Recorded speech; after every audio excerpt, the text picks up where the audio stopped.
Si Francisco Paco Roman ay isang dedikado at tapat na aide de camp ni General Antonio Luna noong digmaang Pilipino-Amerikano.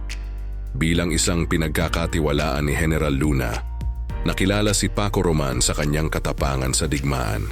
Sa isang kritikal na labanan sa mga puwersang Amerikano, si General Luna ay nasugatan at nabaril at hindi napanggunahan ang kanyang mga tropa.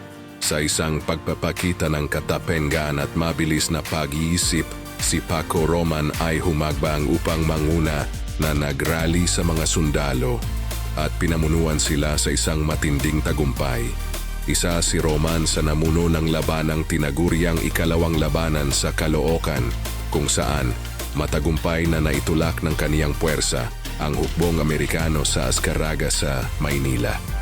Habang nagtatayo ng kuta sa paanan ng Cordillera sa Bayambang, Pangasinan, nakatanggap si General Luna ng telegrama noong June 4, 1899 mula Cabanatuan, Nueva Ecija na nagpapatawag sa kaniya sa isang pagpupulong kay Pangulo Emilio Aguinaldo.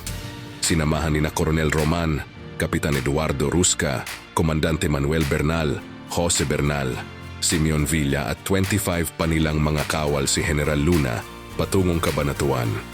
Kinabukasan, pagdating nila sa labas ng Cabanatuan, naantala ng isang sirang tulay ang kanilang kawan.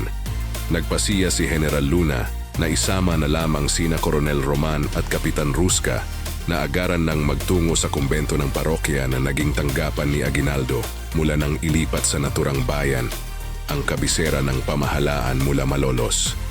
Bandang 3 ng hapon, narating ni Luna, Roman at Rusca ang kumbento ng simbahan ng Cabanatuan at madaling tumuloy si Luna upang makipagpulong kay Aguinaldo.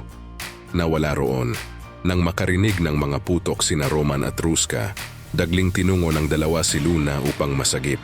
Ngunit si Roman ay nabaril din at pinagtataga ng mga personal na kawal ni Aguinaldo na mga taga-Kawit, Cavite, na dati nang dinisarmahan ni Luna at tinanggal sa serbisyo at ipinapiit ang pinuno nilang si Kapitan Pedro Hanolino.